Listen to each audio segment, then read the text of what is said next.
আসসালামু আলাইকুম ওয়া রাহমাতুল্লাহি ওয়া বারাকাতুহু। আলহামদুলিল্লাহি ওয়াহদা ওয়াসসালাতু ওয়াসসালামু আলা মান লা নাবিয়্যা বা'দা, আম্মা বা'দ। মুহতারাম সামিনে কেরাম, আজকুর এক দৌর আইছে, ওলা দৌর যে বেশিরভাগ জায়গাত শোনা যায় স্বামী স্ত্রীর মাঝে মনোমালিন্য, স্বামী স্ত্রী বনাওত নাই, বা স্বামীয়ে বারে অন্য কোনো ইয়কররা আর বিবিয়ে খবর কইতা পাররা না, আর গরজ ঝগড়া ফসাদ। এর এক ইলাজ আমি কইয়া দিয়ার যে কোরআনে করিম সূরা মরিয়ম হইয়া এক সূরা আছে, যদি কোনো বেটি মানুষে লাগাতার 40 দিন সূরা মরিয়ম তিলাওয়াত করেন, তো তার স্বামীয়ে কোনো দিন কোনো দিকে কিচ্ছু করতে পারত না। আর যদি কোনো দিন কোনো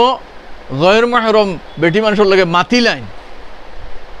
বা চাই লাইন, তে আইয়া বিবিরে খোয়া ছাড়া তান রেহা নাই, তাই খোয়াও লাগবো। ইয়াদ রাখবা, এমন এক ইলাজ ইগু বেঠিন তোরা তো এমন এক ইলাজ, তাই ইয়া খোয়াও লাগবো বিবির কাছে যে আমি ওলা ওলা অমুক বেটির লগে মাতিছি বা ইয়ে করছি। ওলা যদি সেও খইলায় আর ওলা ইয়ে করে, তো অন্যদিকে তান মন যাওয়ার কোনো সাহেবা থাকবনি, শুভা থাকবনি, সন্দেহ থাকবনি। জি না, দেহকা লাগাতার 40 দিন যে কইছি, এর মাঝে যে বেঠিন্তর যে সময় আছে, যে সময় নমাজ পড়িতে পারতা নাই, রোজা রাখতে পারতা নাই, এই সময় এই সূরা তিলাওয়াত করতে পারতা নাই। কিতার লাগে ইগু তিলাওয়াতর নিয়ত, ইনো দুয়ার নিয়ত নাই, তিলাওয়াতর নিয়ত। তে আপনি আরম্ভ করার পরে 10 দিন পড়িছেন, 15 দিন পড়িছেন বা 20 দিন পড়িছেন, আর এরপরে আপনার ডিসকানেক্ট হয়ে গেছে 5 দিন বা 7 দিন বা 4 দিন বা 3 দিন হোক বা 10 দিন হোক, আপনার মাঝখানো গ্যাপ গেছে গিয়া, তে শরীয়ত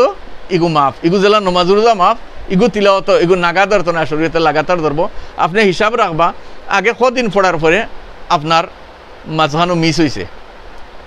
কতদিন ছুটিছে, ইখান মাত নাই, জানিব যে অন্য ইয়ত ছাড়তে পারতা নাই, ও কারণে আপনি তিলাওয়াত ছাড়তে পারবা 5 দিন হোক 7 দিন হোক, ইগুইন কাউন্টিং আইতো নাই। আপনি আগে 10 দিন পরে আপনার নমাজ বাদ দিছেন, আর নমাজ বাদ দিয়ে মাঝখানো 5 দিন বা 7 দিন বা 10 দিন গ্যাপ গেছে, ওগুন বাদ দিয়া আগে যে 10 দিন পড়িছিলা,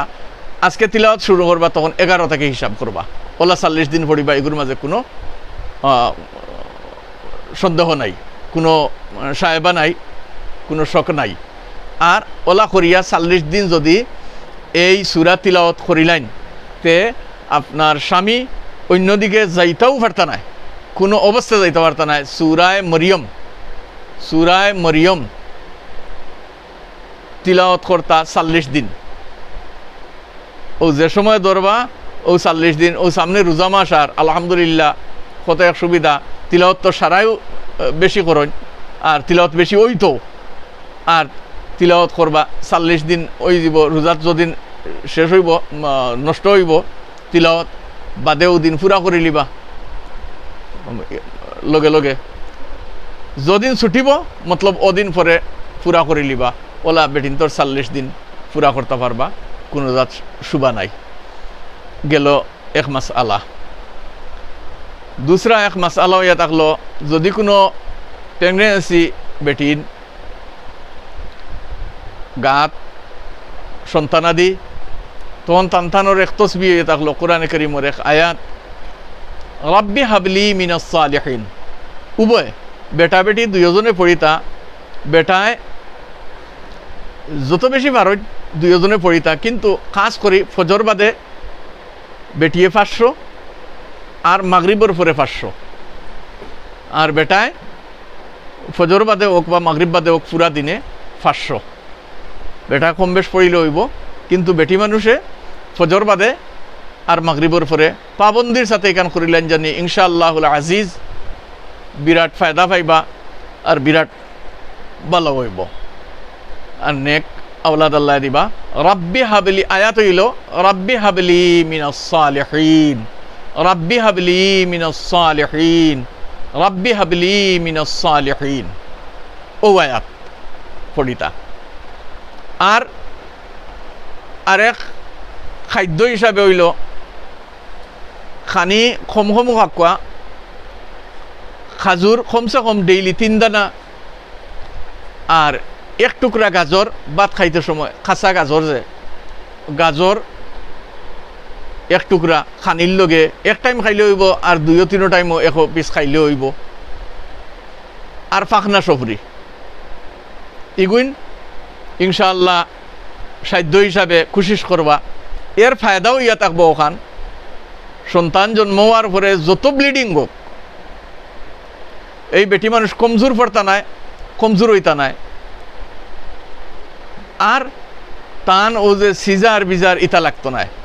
আর ইংরেজি ঔষধ তাকে দূরে থাকবা যত সম্ভব অ্যাভয়েড করে চলবা ইংরেজি ঔষধ তাকিয়া হ্যাঁ আজকাল এমন এক সিস্টেম করছেন ডাক্তার দরাও লাগে ডাক্তার দরক কোয়া ডাক্তার দেখা কোয়া কিন্তু প্রেসক্রিপশন আনিয়া খালি রাখবা ঔষধ খাইবা না ওগু আয়রন ট্যাবলেট ওগু ওতা ওগু হতা ও বাচ্চা কমজোর হয়ে যার বিলকুল ইতাবাই ধ্যান দিবা না ডাক্তার দেখা কোয়া ঔষধ না খাইয়া আপনারা এখানে আমরার মাত কথা যে ঔষধ না খাইয়া আপনারা গাজর কাঁচা গাজর 3 দানা খাজুর আর ফাখনা সফরি অত বেশ খাওয়ার দরকার নাই 1 পিস খাকুয়া ডেইলি ভারি না 2-3 দিয়ে 1 পিস খাকুয়া এগুর ফায়দা হইয়া থাকলো যত ব্লিডিং কমজোর পড়তা নাই দুসরা হইয়া থাকলো যে বাচ্চা পয়দা হইবা বাচ্চার আজকাল তো এমন এক সিস্টেম আমরা দেশও ওরা মানুষ আমি দেখছি আপনার লেফর উষার নয়া লাগাইছে নারী আর ফাও মেলতে সময় মানে লেফর উষার খান থেকে খানো জার ফারিয়া ফাও রেডি যেন ফাটিয়া অত বড় ফাটা ইয়াদ রাখবা যদি মায় বাচ্চা গাত থাকতে সময় এই তরিকায় চলন গাজর খাস করি এই ফাও ফাটার ইলাজ হয়ে থাকলো সফরি ফাখনা সফরি কড়া না খাসা না আজকাল তো বাজারও পাওয়া যায় বড় বড় সফরি ইতার মাঝে আপনার বেশি কম তে ফাখনা সফরি ফাও ফাটার মেইন ইলাজ হইয়া থাকলো ফাখনা সফরি মায় খাইতা বাচ্চা গাত থাকতে সময় আর খাজুর 1 নম্বর ইয়া থাকলো আপনার ব্লিডিংয়ের প্রবলেম শরীর কমজোর হইতো না গাজর আর খাজুর আর তিসরা হইয়া থাকলো শরীর বেদনা উদনা কম হইব চৌথ হইয়া থাকলো বাচ্চায় মার উড়ো খানি পাইব এভেলেবল আর ঔষধ খাওয়া লাগতো না ওটা করো হতা করো এটা করা লাগতো না ইনশাল্লাহ এভেলেবল পাইবা আর যদি কিছু জানার থাকে ইনশাআল্লাহ জিকাইবা সাধ্য অনুসারে খাওয়ার কোশিশ করবো ফি আমানিল্লাহ ওয়াসসালামু আলাইকুম ওয়া রাহমাতুল্লাহি ওয়া বারাকাতুহু।